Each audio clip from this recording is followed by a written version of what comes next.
Hey there, and welcome to episode number 7 from the World of Presentations podcast brought to you by us at 356 Labs. This podcast helps you write, design, and deliver what we call truly effective presentations, and it's all based on our own experience from working with some of the top brands out there. My name is Boris, and today I'm again joined by Eva again. All right. And we want to continue the series which we started when we discussed the topic of online presentations. We already covered how do you build the story so that you keep your audience engaged. We already covered, hey, what are the specifics when you're designing your slides? However, it's now the moment to talk about what happens when you're about to deliver that presentation and how do you deliver that presentation in this new online virtual world. What are the specifics of that? So let's kind of start with that one. So what are the specifics of the online delivery? Is it the same? Is it not?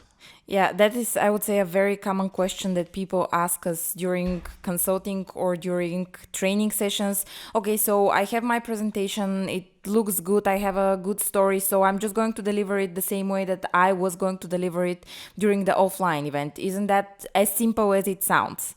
Unfortunately, it's not, because the delivery part is the one that I would say changed the most when we talk about online presentations. And maybe we can start with kind of the preparation part on what you do before you actually deliver that presentation online. So we were talking before recording the podcast, and something that we discussed and I called girly is the fact that usually women pay a little bit more attention on their dress code, how they look, and how people see them on stage.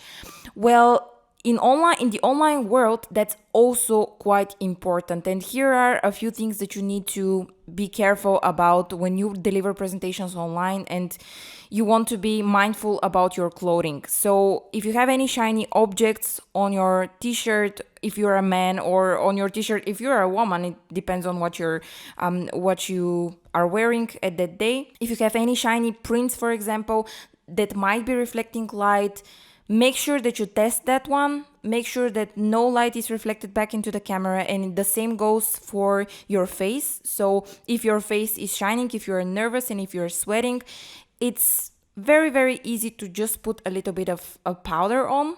Yeah, and that is, by the way, very, very true, especially if you have purchased some additional lighting, right? Because Yes. that one, many people buy the so-called rings and put them in front of them, which is not a bad idea at all.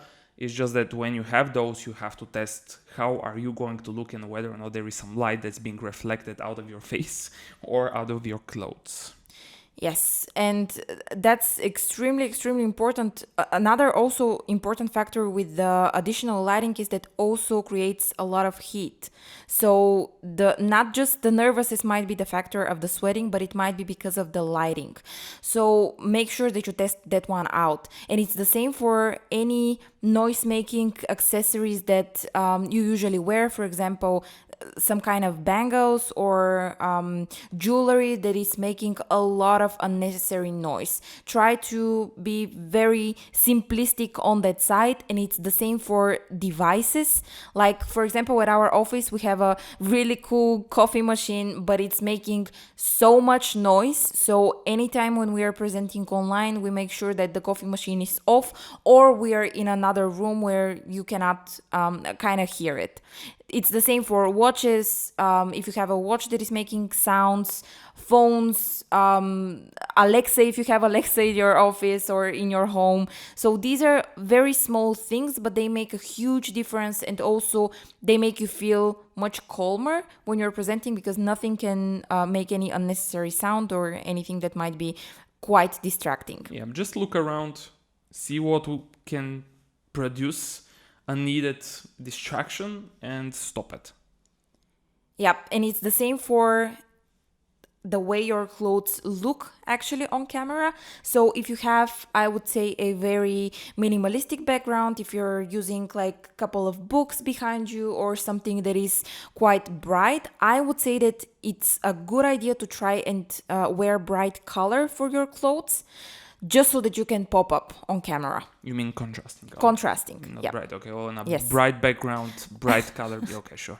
I Contrasting color. meant contrasting, exactly.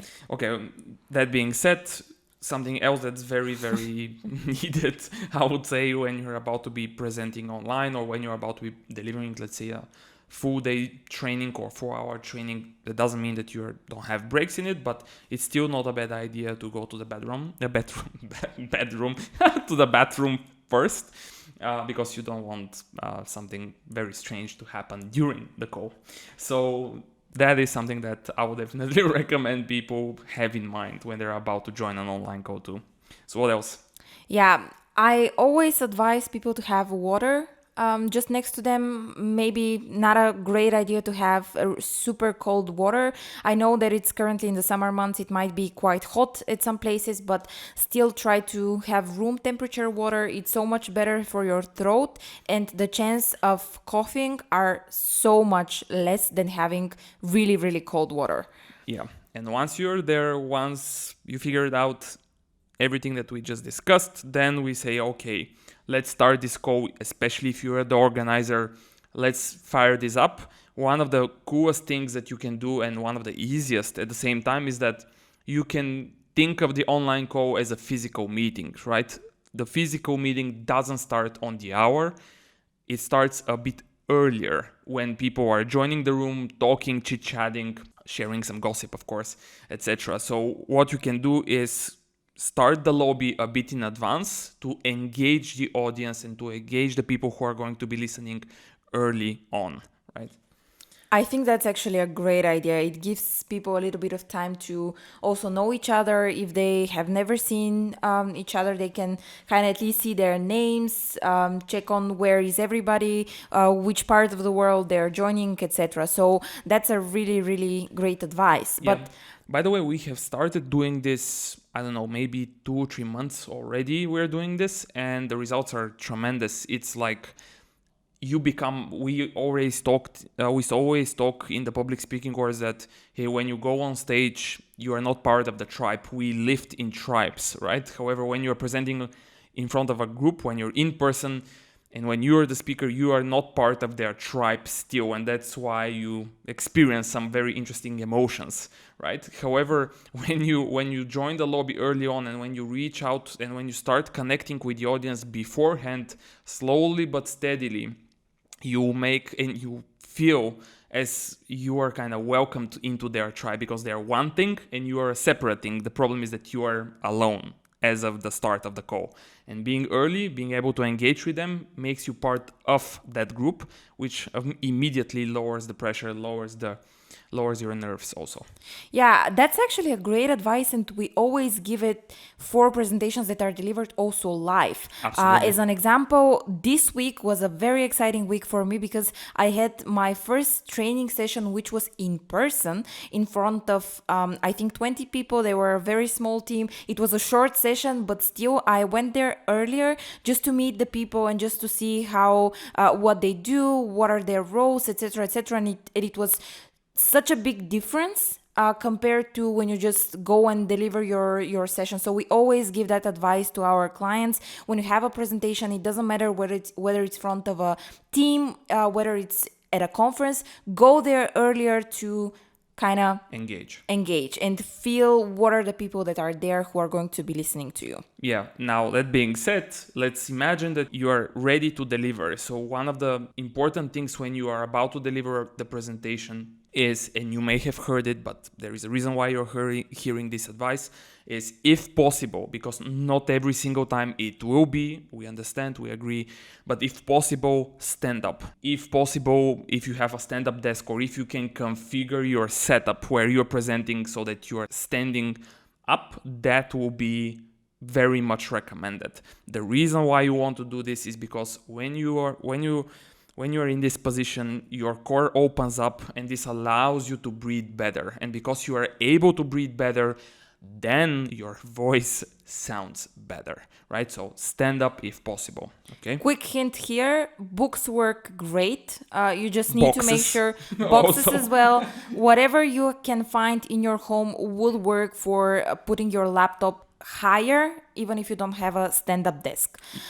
Yeah. So Yeah. By the way, something maybe else that's very important here in terms of the body language part is that also when you think about it, when you stand up, your gestures also unlock, right? However, what you will see is that when you're gesturing, that is also helping you out sound better, because when you gesture, you actually activate muscles that are associated with breathing. So yet again, another reason for you to stand up.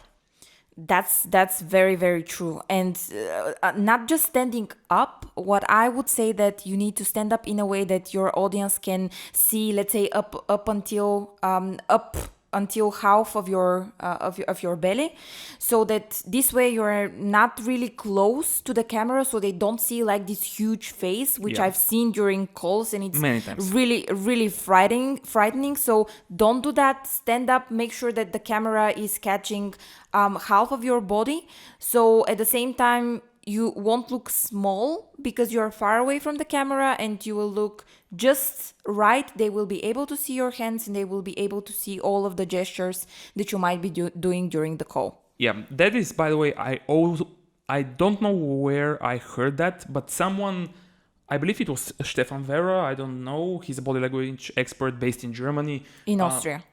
Austria? Yes. Really? He's not from Germany? Yes. I always thought he's German. Anyway, Stefan, if you're listening to this one, sorry. Yeah, I think it was him who advised that, hey, just imagine what you see during a physical meeting when you talk with a person in front of you. Even if you're at a table, I mean, even if you have a person that's Yeah. sitting on the other end of a table. Yeah, so it's that person who is in front of you is not in your face, right? Which is the equivalent of having a huge face on your screen, right? It's just, let's say, a meter away from you, and you can see half of his body very, very easily. So try to simulate that in the world of online virtual presentations. Okay, what else do we And have? maybe just so that we can very nicely transition to that part, when we talk about gestures, again, if you imagine what you see when you speak with a person live, is that yes, they have gestures, they use their hands, but they're not using their hands in such a fast way that it gets super distracting on the screen. So make sure that you limit the gestures in terms of speed and amplitude. Still, you want to show them, you want to make them, but they don't have to be extremely crazy so that people on the other end would say, oh my god, I cannot see that, I cannot look at that, it's just too much and it's too distracting. And also the same with the big head, it looks scary. Yeah. And the thing is that in the online world, that's even more brutal and more horrifying, because we do not have 180 degrees but just the screen, and that smaller place, when you have like huge gestures and you are moving them with the speed of light, you have the whole space literally overtaken from gestures. Yeah. And that's not okay. You mean the 180 vision that we normally have, right? That is very limited because of the screen now. And when it's overtaken by gestures, well, yeah, it's too much. Yeah. Okay, so that was a good one, definitely a good one. Then, however, we may need to say that in some cases, if you are the person who runs the meeting, who runs the training, or who runs the overall presentation, you may want to, depending on who the audience is, of course, explain the logistics of this online call. I'm kind of shocked because, like, very often what we end up seeing is that many people ask us, hey, how do we make sure that, let's say, people know how to ask questions, how to make them always turn on their camera, how to organize that so that everyone is in sync and everyone knows what to do.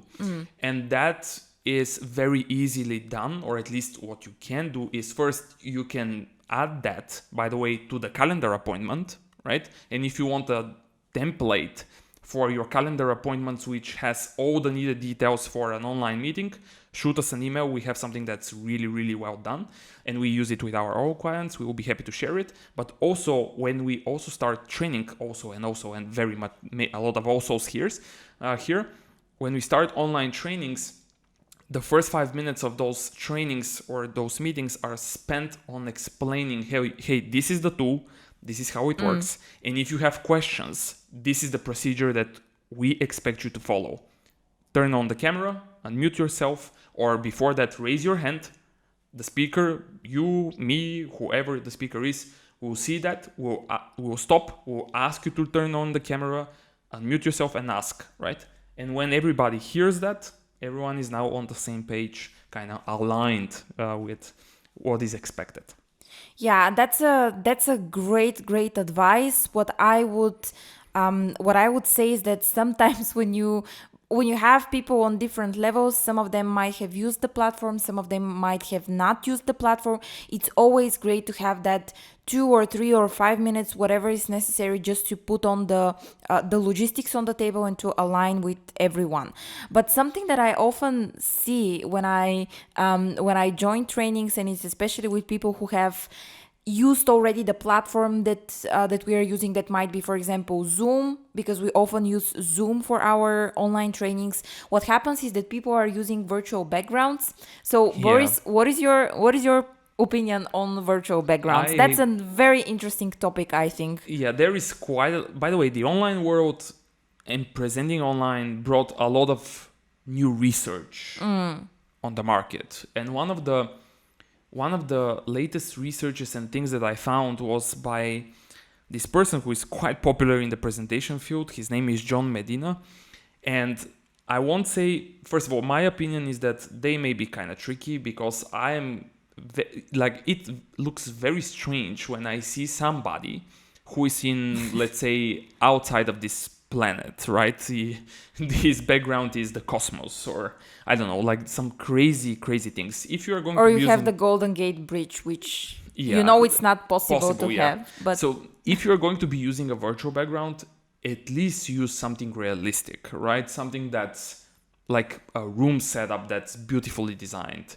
And of course, maybe here is the moment where we say, hey, before we quote John Medina, Mr. Medina, John. So before we quote him, maybe here is the moment to say that, hey, if you're going to be utilizing virtual backgrounds, at least test them out beforehand, right? Because maybe even probably you have also seen that, hey, these are, when people move and have virtual backgrounds, it's scary. It can get very scary. You're using them to hide something, but the algorithms themselves are still not that good. And because of that, if you try to move, if you have big headphones on your head, those algorithms may actually display some of your background. So test them out. Now, let's quote John Medina, because I think his quote is like fantastic.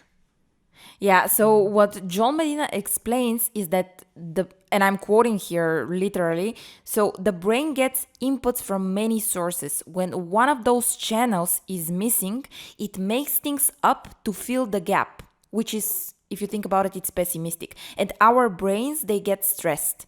The brain basically doesn't know what to do with virtual visual images because they lack a host of inputs we would get in person, like changes in air pressure, smells, ambient sounds, etc. And so on. And so it responds by getting stressed out, which is, I would say, a very, very interesting quote to think about. Yeah.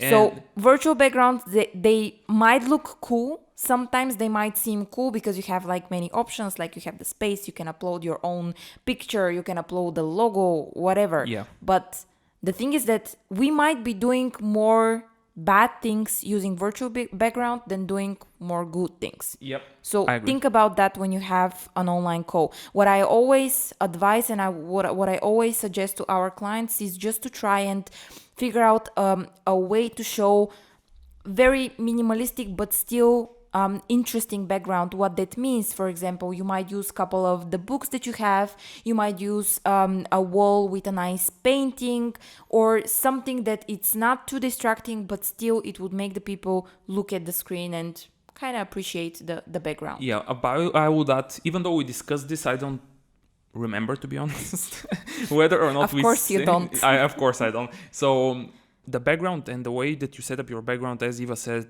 is absolutely important, that it shouldn't be distracting, etc. However, I recently heard somebody else, I don't know who, but he was a movie producer who was asked, hey, what's your opinion on these Zoom calls, etc. And he said something very clever, that not only if you look at movies, you'll see that every frame and everything that's being seen in that frame is there for a reason. That was something that it resonated with me a lot. Like I was like, okay, that makes so much sense, right? Everything that's in our background should be there for a reason. Yet, where is the fine line between using the background to present ourselves and to kind of build an image for ourselves and yet not be that distracting is where the magic kind of lies, right? Yep. Exactly. Okay, and then we have also something about the camera, something that I believe people out there are doing some good progress, I would say, based on the calls that we are in. So what should we be doing with the camera? Yeah, so the camera is a very, again, super interesting topic because usually when you go to a call, what happens is that people look at their screen. So if you think about where your camera is located, you usually look at the screen and you see yourself, and that's the place where you are kind of instantly drawn to look at. But what's important is to make sure that when you are speaking, not listening, when you are speaking to the person on the other end or to the people on the other end, you need to be looking at the camera. This makes it so much more honest, so much more sincere, and the people on the other end have the feeling that you're actually looking at them when you're talking. So maybe just a very quick trick here, you can put a funny picture right next to your camera, or you can put it at the back of your laptop so that you can see it and you can look into that one when you're talking, or you can put a smiley face or whatever works for you that would make you pay attention to the camera when you're talking. Yep. And by the way, I liked Mark Bowden, who actually had one of those smiley faces next to his camera. This was the first time I actually saw that in action. I was like, that is clever. I like that. Yeah. Okay. And if even people like Mark Bowden have that. I mean, yeah. And if you don't know who Mark is, we have an episode with him. And if you don't want to listen to that episode for some reason, well, go Google his name. And hopefully you will see him soon for some other reason, but that is a secret. That is still, it's classified. It's very much classified, okay. So yeah. That being said, let's also kind of cover the topic about how do we speak, meaning is there something specific in regards to our voice when we deliver a presentation online? Yeah, so the voice is a tricky part, and I would say that that's the part that is the hardest one. Yep. Because very often we have clients asking us, okay, so I have a very monotone voice. What can I do to change the way how I am going to present in front of that audience? We do, of course, practice sessions with them, all of these things. But if you think about it, during an online call, during an online presentation, it is much more important to make sure that your voice is not monotone. So you cannot afford to go monotone, because during an online call, the attention span of the people is so much shorter than the one in person, which means that if you start sounding monotone, people are simply just going to turn you off. Yep. And it doesn't matter how pretty your slides look, it doesn't matter how great the story that you have to tell is, people are not going to be listening to you. And one more important thing around online calls is that you need to make sure that you articulate extremely clearly. Because of the compressed voice, because of the internet connection, what happens is that we are actually very, very good. We as people are very good in recognizing voice and extracting the emotions through the so-called undertones. Well, the thing is that our undertones are almost missing in the online world. They convey the emotion that you want to distribute to the people out there, but when we are online, it's a little bit harder to hear them. So what you can do in order to ensure that you're articulating well is to, for example, go in front of a mirror, and it might sound strange, but if you are speaking and your mouth is not opening, and it's not opening enough, then in the online world it means you are mumbling. So you can fix this very easily by just giving a little bit more thought and trying to articulate even harder Yeah. when you're doing Push an yourself. online Push presentation. yourself. Push yourself. Work harder. Work harder. Do more. Just do it, you know. And I would add one more thing here with in regards to voice and speaking in the online world. I would say that you hear and you see and you hear us also talk about pauses. Pauses could play a humongous. They are incredible to convey a message properly. When you're using pauses in the online world, be extremely careful, because when you pause in the online world and you don't say anything, there is now, by the way, I think I saw some research that people are willing to wait and consider 1.8 seconds. Like they have the attention span of less than 2 seconds when they start to think, if there is no sound coming from you, that you lost your connection. Yes. That is insane. So if you are going to be using pauses, try to figure out ways how you are going to give sign to the audience that you are pausing. Let's say that you want to pause for a second so that they think about something. Tell them, okay, let me take a sip of water while you're thinking about this. And then you pause, right? So give them signs that you are about to pause, and then use that otherwise great technique. Yeah, funny story though, when I was doing training a couple of weeks ago, I'm seeing that the people on the other end, they're very engaged. They're listening to everything that I'm saying. A lot of them are taking notes because we were doing the training with camera. So a lot of them are taking notes and they're kind of focused on also writing what they're hearing. I was talking again about online presentations. And when I got to the point of pauses, I was explaining them the point, and then I just stopped talking. And then you will see just in 2 or maybe 3 seconds, people start popping up on their cameras and they're like, okay, so what happened? Did she hear what just happened, and why did everything stop? So pauses are great for presentations that you deliver live, but for online setup, you definitely need to make sure that you kind of give heads up that you're going to make a pause. Otherwise, people are going to think you have disconnected, as Boris said. Yeah, okay, let's end up with one that was that's more or less coming from somebody who everybody in the world of presentations at least have heard about, whose name is, this is Dale Carnegie's advice, which is related to people adoring and loving to hear their names. So how can we use this? Well, in the online world, you can use the chat, the polling, the unmuting people, etc., so that they can ask you questions, right? So if you are able to, or if you have a moderator that's collecting those questions, ask them to give you the name of the person who asked the question if you yourself cannot see it, and use that name. Say the name of the person whose question you are responding to.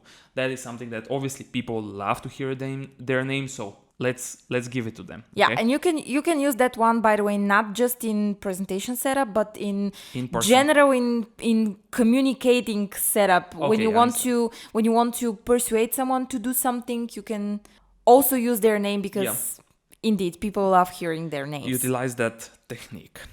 Yeah, and something that maybe as a second kind of bonus that we can give for this podcast, and maybe something that can be at last before we wrap this up.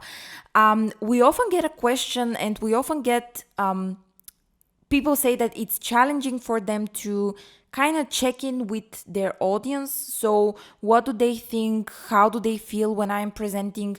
Because of the online specifics, you cannot always see the reactions on people's faces on the other end, which is something that you can do during a live presentation. Polling and actually asking people how they feel through comments, through the chat, or simply just asking them to unmute themselves, and just for them to kind of give you a sense of how they feel about what you asked, is a great way to see how they feel about the topic. Yeah, there was a very interesting advice in the Can You Hear Me book, which was now it's a very popular book because of by John Medina. Yeah, it was so John Medina was quoted in the book, but the book is not written by John Medina, so that's important to mention. But there was a very interesting point related to what Eva was saying, that if, especially also in the start of a important meeting where, let's say, decisions have to be made, you don't know the emotional state of the people that are in that call. And what the suggestion was more or less to question and to ask the audience to use emojis or emoticons to kind of show you in what emotional state they are, right? Smiling means they're in good mood and everything is fine. The standard one, meaning the neutral one, is kind of, okay, I don't know, but it's nothing bad, nothing good. So neutral emotional state. And then you never know, maybe somebody is having a bad day, but they join the call, and you need to know about that, because what you are going to be presenting may affect them, and how they are going to respond will be affected by their, again, emotional state. So using those emojis or emoticons, whatever, to capture the emotions of the audience is a very interesting advice. I would be very honest that we haven't tried this yet, but definitely looking forward to do that in the future and see how it works. So that being said, I think that's more than enough. Yeah, I mean, it's plenty of things that you can try during your next online call. Okay, so that is for today's episode then.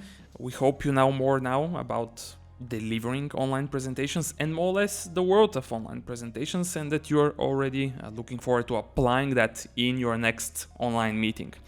In the meantime, if you have any question or anything to comment on, shoot us a message on Facebook, Instagram, or any other social media channel.